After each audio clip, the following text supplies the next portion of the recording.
পহেলা বৈশাখের দুপুর, চারিদিকে ঢাক ঢোলের শব্দ। রাহাত মেলায় ঘুরতে ঘুরতে একদম শেষ প্রান্তে চলে এসেছে, যেখানে ভিড় ছিল খুবই কম। সেখানে সে দেখল এক অদ্ভুত দেখতে বুড়ো মানুষ মাটির উপরে কিছু পুরনো খেলনা আর মুখোশ নিয়ে বসে আছে। মুখোশগুলোর মধ্যে একটা ছিল প্রকাণ্ড বাঘের মুখোশ, কিন্তু ওটার চোখগুলো যেন একদম আসল। রাহাত বুড়ো থেকে খুব অল্প দামে বাঘের মুখোশটা কিনে নিল। মুখোশটা হাতে নিতেই সে কেমন একটা অদ্ভুত অনুভব করলো। তার মনের ভেতরে একটা অদ্ভুত অনুভূতি কাজ করলো। সে মুখোশটা নিয়ে বাড়িতে চলে আসলো।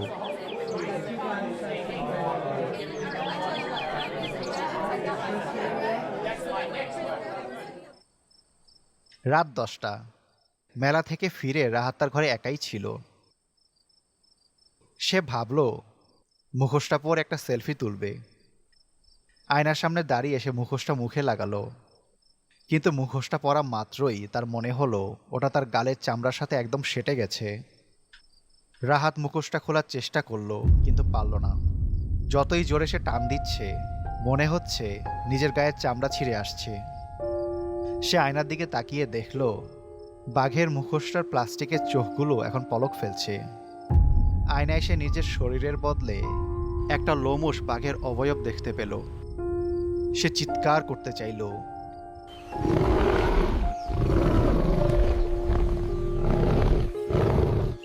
কিন্তু তার মুখ দিয়ে মানুষের গলার বদলে বের হলো ভয়ঙ্কর এক পশুর গর্জন। রাহাত, ঘুমানোর আগে দুধটা খেয়ে যা।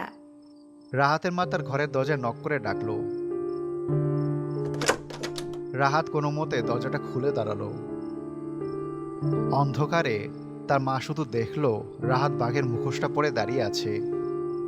মা হাসি মুখে বললেন, মুখোশটা তো বেশ মানিয়েছে তোকে, একদম আসলের মতো লাগছে। রাহাত কিছুই বলতে পারল না। শুধু তার মুখোশের ভেতর দিয়ে এক ফোঁটা রক্ত গড়িয়ে মেঝেতে পড়ল।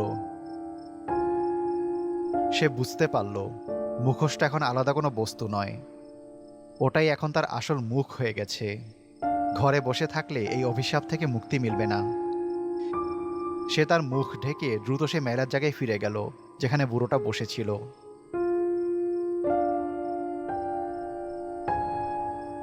অবাক করা বিষয় হলো, রাত হয়ে গেলেও বুড়ো তখনও সেখানে একাই বসে আছে। সে যেন রাহাতের জন্যই অপেক্ষা করছিল। রাহাত ইশারায় নিজের মুখটা দেখালো। সে কথা বলতে পারছে না।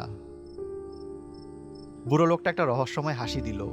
সে কোনো জাদুকর বা পীর নয়, বরং একজন সাধারণ মানুষ যে জানতো কিছু মুখোশ মানুষের মনের উপরে প্রভাব ফেলে।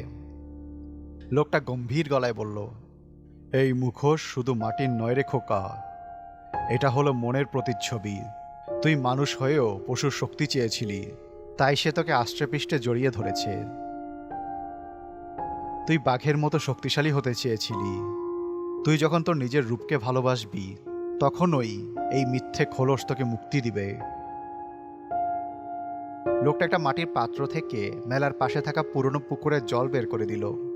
সে বলল, এই পবিত্র জল দিয়ে মুখ ধোও এবং মনে করো তুমি বাঘ নও, তুমি সাধারণ একজন মানুষ। রাহাত চোখ বন্ধ করে পুকুরের জল মুখে দিতেই অনুভব করলো এক তীব্র জ্বালা, কিন্তু সে দমে গেল না। সে মনে মনে বলতে লাগলো, আমি বাঘ হতে চাই না, আমি আমিই থাকতে চাই।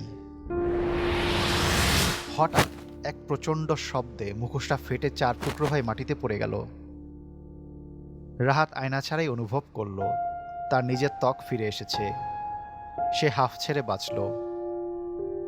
রাহাত যখন বুড়োটাকে ধন্যবাদ দিতে যাবে, তখন দেখলো সেখানে কেউ নেই। শুধু মেলার ধুলোর উপরে পড়ে আছে তার ভাঙা মুখোশটা। সে বুঝতে পারল কিছু জিনিস শুধু আনন্দের জন্য রাখা ভালো, ওটাকে নিজের সত্তা বানিয়ে ফেলা ভয়ঙ্কর হতে পারে। রাহাত বাড়ি ফিরে গিয়ে মায়ের হাতে তৈরি পান্তা ইলিশ খেল। এবার তার চোখে কোনো ভয় নেই, বরং নতুন বছরের এক পরম শিক্ষা আছে।